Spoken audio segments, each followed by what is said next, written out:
mais au niveau de l'alimentation aussi, ça va se faire sentir ces nouveaux tarifs douaniers qui entrent en vigueur. Et pour en discuter, je joins tout de suite Sylvain Charlebois, spécialiste de l'industrie agroalimentaire à l'Université de Dalhousie. Bonjour, Monsieur Charlebois. Bonjour. Donc, d'après les tarifs annoncés par Donald Trump et la riposte maintenant d'Ottawa avec ses contre-tarifs, pouvez-vous nous dire à quel genre d'impact on peut s'attendre sur nos tablettes?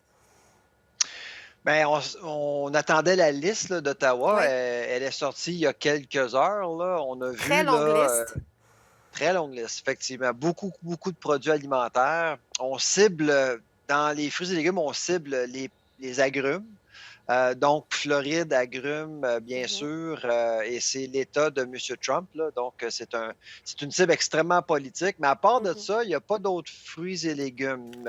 L'ensemble de la liste vise beaucoup le centre du magasin, les produits secs particulièrement, donc mélasse, pâtes, eau, tout ça.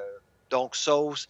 Ce sont des produits là, qui sont visés par la liste. Donc, j'ai l'impression que le centre du magasin risque d'être plus cher. Là. Hmm. Il y a aussi des produits laitiers, volailles qui sont sur la liste, mais il y a déjà des tarifs qui sont appliqués sur ces produits-là. Alors, il n'y a pas de changement à ce niveau-là. Là. En ce qui a trait, par exemple, au jus d'orange, là, parce qu'on sait qu'il est encore très populaire Ouais. ici, avec des tarifs de 25 est-ce qu'on s'attend à ce que ça se reflète directement sur l'étiquette de prix, une hausse jusqu'à 25 ou ce sera beaucoup moins? Ben, pour l'instant, les tarifs sont un facteur qui pourrait en fait contribuer à des hausses quand même importantes, encore une fois, au centre du magasin. Mais ce qui nous inquiète le plus, c'est le dollar canadien.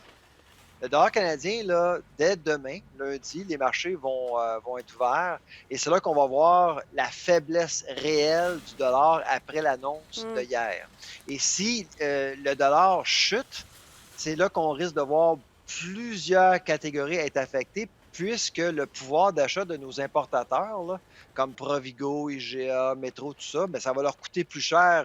D'ailleurs, le président directeur général de Métro, M. Éric Laflèche, l'a mentionné la semaine passée. On est très inquiète de la faiblesse de l'or, ce qui risque justement de pousser les prix à la hausse de 5 à 10, voire même 15 en 2 mois peut-être pour certaines catégories, surtout les fruits et légumes.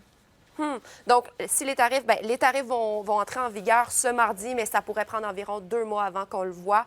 Quand même quelques semaines d'ici là, ça pourrait changer. Vous parliez du centre du magasin, là, les produits secs qui vont être particulièrement touchés par les tarifs. Est-ce qu'on a beaucoup d'alternatives au Canada, au Québec, aux produits américains? Est-ce qu'on va pouvoir acheter autre chose pour ne pas subir cette augmentation?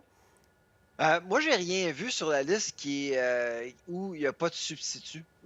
Franchement, je pense que c'est une liste très stratégique qui permet aux consommateurs d'avoir le choix. Donc, si quelqu'un veut boycotter les États-Unis à l'épicerie, c'est toujours possible de le faire sans être affecté par les prix. Par contre, encore une fois, je dois dire que le dollar canadien inquiète énormément. Il y a une chose qu'on s'attend de voir, c'est que le corridor Mexique-Canada risque de s'accélérer, puisque, évidemment, eux subissent les mêmes contre-coups que nous. Et le corridor n'a pas été compromis par l'annonce de la Maison-Blanche de hier. J'ai l'impression qu'on va voir de plus en plus de produits mexicains sur nos tablettes à l'épicerie au Québec. Donc, ça ne veut pas dire que les avocats vont nous coûter plus cher ici. Pour le Super Bowl, ayez la conscience tranquille. Je ne pense pas que vos avocats vont être plus chers ou vos tortillas, la salsa, tout ça. Là. Bon, Donc, voilà une inquiétez-vous bonne pas. nouvelle dans cette journée. Monsieur Charlebois, vous avez évoqué justement le choix canadien là, à l'épicerie. Il y a beaucoup de gens de plus en plus qui veulent boycotter ce qui est américain. Mais il faut rappeler que nos chaînes d'approvisionnement sont extrêmement intégrées depuis des années. On Ouais. pourrait penser qu'un produit américain est américain alors qu'il y a aussi du canadien là-dedans. Alors, on ne veut pas pénaliser nos entreprises d'ici sans le savoir. Ben, il y a tellement d'exemples qui, justement, on pourrait vouloir boycotter les États-Unis à l'épicerie, mais on pourrait justement faire mal à certaines entreprises ici en même temps. La moutarde, la plupart de la moutarde qu'on achète des États-Unis, mais c'est de la moutarde canadienne. Je pense à Montréal. L'usine de beurre d'arachide, Kraft, ben, c'est fabriqué au Québec, au Canada, Hmm. avec des arachides qui arrivent d'ailleurs, par contre. La marque est américaine, mais c'est un produit qui a été fait à Montréal. Donc, pour certains, ça pourrait être un produit américain, tandis que pour d'autres, ça pourrait être un produit canadien. Alors, c'est pas qu'il y a un débat là-dessus, mais en gros, je pense que c'est toujours intéressant de voir les gens s'intéresser à la provenance des aliments. C'est important de le faire une fois de temps en temps. Alors, ce sera l'occasion de fouiller un petit peu, d'élargir nos horizons aussi lorsqu'on est dans les rangées d'épicerie. On aura l'occasion certainement de s'en reparler. Sylvain Charlebois, merci beaucoup d'avoir été avec nous. Au revoir.